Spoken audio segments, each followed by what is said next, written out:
আসসালামু আলাইকুম আর রহমতুল্লাহি ওবরাকাতু।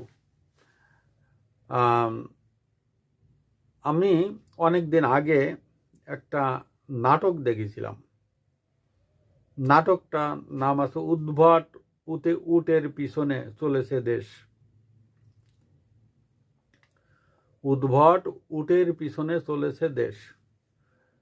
ঠিক সেই নাটকের মতন আমাদের বর্তমান যে ইন্টারিম সরকার আছে, এই ইন্টারিম সরকারও সেই উদ্ভট উটের পিছনে চলছে। এই সরকার কোথা গিয়ে থামবে বোঝা যাচ্ছে না।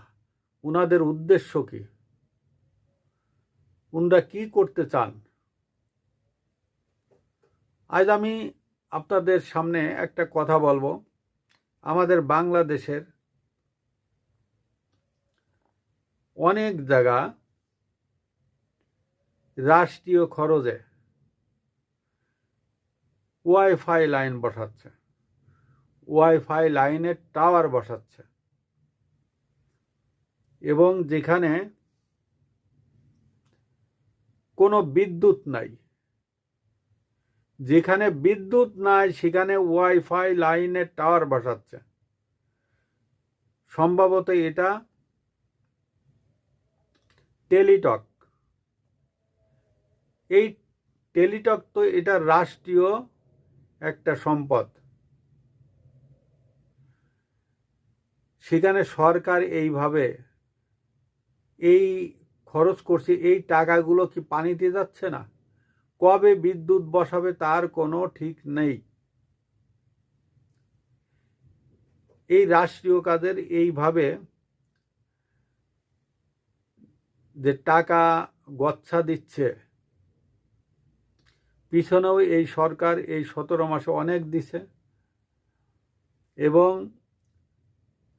ডক্টর ইউনূস সরকার যে সংবিধান লেখার জন্য একটা কমিশন করেছিলেন, সম্ভবত আলী রিয়াজ সাহেবকে তিনি দায়িত্ব দিয়েছিলেন এবং তাকে প্রধান করে এই কমিশনটা করে সংবিধানের একটা খসড়া করার জন্য। সেখানে আমাদের বিভিন্ন দলের লোকজন তিনি ডাকিছেন। কোনো কোনো দলের, সব দল না, যেগুলো পুরনো রেজিস্ট্রিভুক্ত দল তার কোনোটাই ডাকেননি তিনি।